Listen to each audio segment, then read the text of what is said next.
সম্মানিত ভিউয়ার্স, আসসালামু আলাইকুম। স্মার্ট হোম সেটআপ ও টেকনিক্যাল হেল্পলাইনের পক্ষ থেকে আপনাদেরকে স্বাগতম জানাচ্ছি। আজকে নতুন আরেকটি টিউটোরিয়াল ভিডিও নিয়ে আপনাদের মাঝে হাজির হলাম।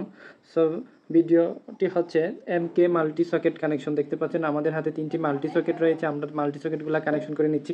এই মাল্টি সকেটগুলো হচ্ছে ব্লেজ RFL এর ব্লেজ, অর্থাৎ ক্রাউন সিরিজের এই মাল্টি সকেটগুলো খুবই চমৎকার এবং দেখতে অনেকটাই ভালো, লুকসটাও কিন্তু অসাধারণ। এই সকেটগুলো আমরা কানেকশন করে নিচ্ছি। 3টি মাল্টি সকেট রয়েছে। একসাথে কানেকশন করার কারণ হচ্ছে এইখানে আমাদের ওয়াইফাই রাউটার বসবে, আর পরবর্তীতে এখানে সিসি ক্যামেরার লাইনের অর্থাৎ এখানে মনিটর নিচে বসবে, পাশে সিসি ক্যামেরার ডিবিআর পাওয়ার সাপ্লাই দেওয়া হবে এবং অ্যাডাপ্টার এখান থেকে এই সকেটগুলো থেকে পাওয়ার সাপ্লাই দেওয়া হবে। এর জন্য কিন্তু এই সকেটগুলো একটু উপরেই রাখা হয়েছে। আমরা সকেটগুলো ভালোভাবে কানেকশন করে নিচ্ছি। সকেটগুলো কানেকশন মূলত খুবই ইজি। এই সকেটে 3টি টার্মিনাল রয়েছে।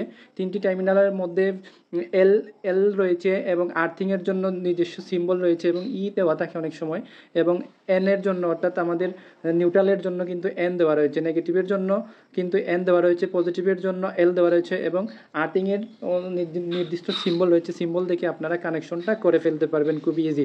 আমি একটি মাল্টি সকেটের এল থেকে আরেকটি সকেটের এলে শর্ট করে নিছি। ওই মাল্টি সকেটের এল থেকে আমার তৃতীয় মাল্টি সকেটে শর্ট করে নিলাম। তারপর নিউট্রালটাকে সেম ওই প্রসেসে এন থেকে আমরা দ্বিতীয় সকেটের এনে নিয়ে নিলাম, দ্বিতীয় সকেটের এন থেকে আমরা তৃতীয় সকেটে এনে দিয়ে দিলাম এবং আর্থিংকেও সেম প্রসেসে প্রথম সকেট থেকে আমরা দ্বিতীয় সকেটে শর্ট করে নিলাম, দ্বিতীয় সকেট থেকে আমরা তৃতীয় সকেটে শর্ট করে নিলাম। এইভাবে কিন্তু আপনাদের সকেটগুলো কানেকশন পরিপূর্ণ অর্থাৎ প্রপার ওয়েতে কানেকশন হবে।